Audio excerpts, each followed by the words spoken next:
મિત્રો, આપ જોઈ રહ્યા છો NN ન્યૂઝ. છું એન્કર અર્પિતા પટેલ. હવે જોઈએ અગત્યના સમાચાર. ગઈ તારીખ 4/5/2024ના રોજ ડીસીબી પોલીસ સ્ટેશન ખાતે નંબર 39/2024 રજીસ્ટર કરવામાં આવેલ હતો અને આ ગુનામાં સંડોવાયેલ આરોપી મૌલવી મોહમ્મદ સોહેલ અબુબકર ટિમોલની ધરપકડ કરવામાં આવેલ અને તેના તારીખ 16/5/2024 સુધીના દિન 11ના રિમાન્ડ મેળવવામાં આવેલ.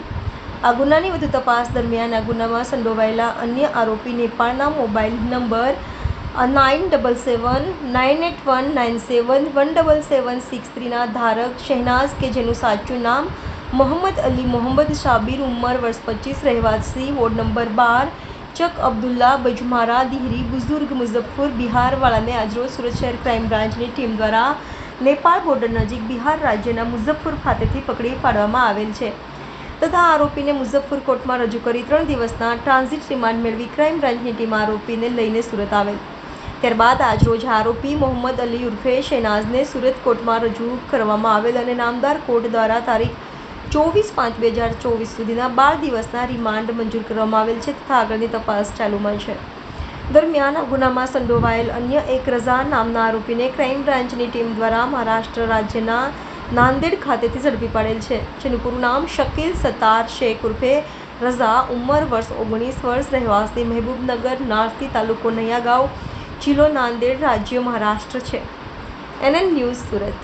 દર્શક મિત્રો, તમારી આસપાસ બની રહેલી અવનવી ઘટનાઓ વિશે જાણવા માટે NN ન્યૂઝને લાઇક કરો, શેર કરો, સબસ્ક્રાઇબ કરો અને બેલ આઇકન પ્રેસ કરો જેથી આપને નોટિફિકેશન્સ મળતી રહે.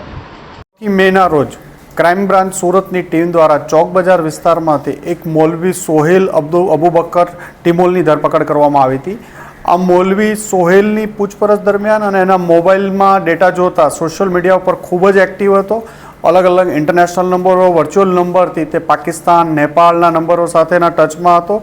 આ નંબરોથી એ સનાતન ધર્મના જે પ્રમુખ છે ઉપદેશ રાણાને મારી નાખવાની, એની રેકી કરવાની, વેપન મેળવવાની નેપાળ અને પાકિસ્તાન અને અન્ય નંબરો સાથે વાતચીત હતી અને એને એના મોબાઈલમાં પૂછપરછ દરમિયાન ઘણી બધી વસ્તુઓ જાહેર થઈ હતી. આ બાબતે ક્રાઇમ બ્રાન્ચમાં ગુનો દાખલ કરવામાં આવ્યો હતો અને ક્રાઇમ બ્રાન્ચના પોલીસ ઇન્સ્પેક્ટર SN પરમાર એક ટીમ સાથે મુઝફ્ફરપુર, જે શહેનાઝ નેપાળનો નંબર યુઝ કરતો હતો એ ઓરિજિનલી મુઝફ્ફરપુર ને બિહારનો છે અને ત્યાંથી ક્રાઇમ બ્રાન્ચની ટીમે નેપાળ બોર્ડર પાસેથી આની ધરપકડ કરી. ત્યાંથી 3 દિવસના ટ્રાન્ઝિટ રિમાન્ડ મેળવી અને ટીમ અહીંયા લઈ આવી હતી. આજે એને કોર્ટમાં પ્રોડ્યુસ કરી ફર્ધર 12 દિવસના રિમાન્ડ મેળવવામાં આવ્યા છે અને વધુ પૂછપરછ કરવામાં આવશે. આ મૌલવી શહેનાજ જ એને જે ડોગર પાકિસ્તાનનો ડોગર સાથે સંપર્ક કરાવેલો હતો અને ઇન્ટરનેશનલ નંબર મૌલવી સોહેલને આપેલો હતો અને એને વેપન મેળવવા માટેની પણ એની સાથેની વાત હતી. ઉપદેશ રાણાની રેકી કરવાની વાત એની સાથેની હતી અને આમની પૂછપરછ દરમિયાન નાંદેડ મહારાષ્ટ્રમાંથી પણ આજે એક વધુ માણસને પૂછપરછ કરવા માટે અમારી ટીમ દ્વારા લેવામાં આવેલ છે. નાંદેડનો જે આરોપી છે એનો શું રોલ છે? નાંદેડના આરોપીને હજી પૂછપરછ માટે લેવામાં આવે છે. શકીલ ઉર્ફે રઝા સત્તાર શેખ નામ છે એનું.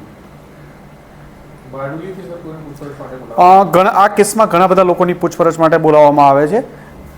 અત્યાર સુધીમાં કેટલા લોકોની પૂછપરછ થઈ છે અને કેટલા આરોપી? અંદાજિત 7 લોકોની પૂછપરછ આ કેસમાં અત્યાર સુધીમાં કરવામાં આવેલ છે.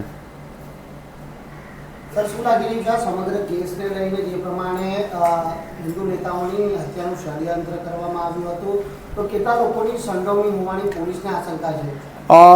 પ્રાથમિક દ્રષ્ટિએ આ લોકોએ 4 હિન્દુ નેતાઓની રેકી કરવાની એમના બાબતે ચેટ કરેલી હતી અને પ્રાથમિક અમારી પાસે જે અત્યારે તપાસમાં અમે 3 લોકોને 2 લોકોને અરેસ્ટ કર્યા છે. આજે ત્રીજો મહારાષ્ટ્ર નાંદેડથી પૂછપરછ માટે ઉપાડવામાં આવ્યા છે અને અન્ય જે સોહિલની નજીકના માણસો હતા એવા 7 લોકોની અન્ય 7 લોકોની પૂછપરછ કરવામાં આવેલી છે.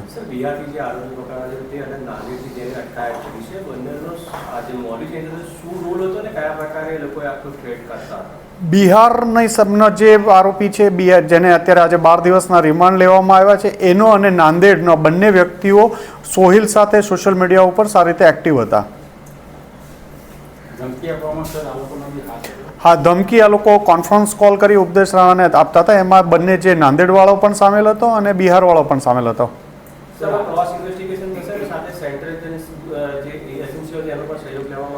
તમામ એજન્સીઓ અત્યારે પૂછપરછમાં સાથે જ છે અને બધા સાથે મળીને ઇન્વેસ્ટિગેશન કરી રહ્યા છે.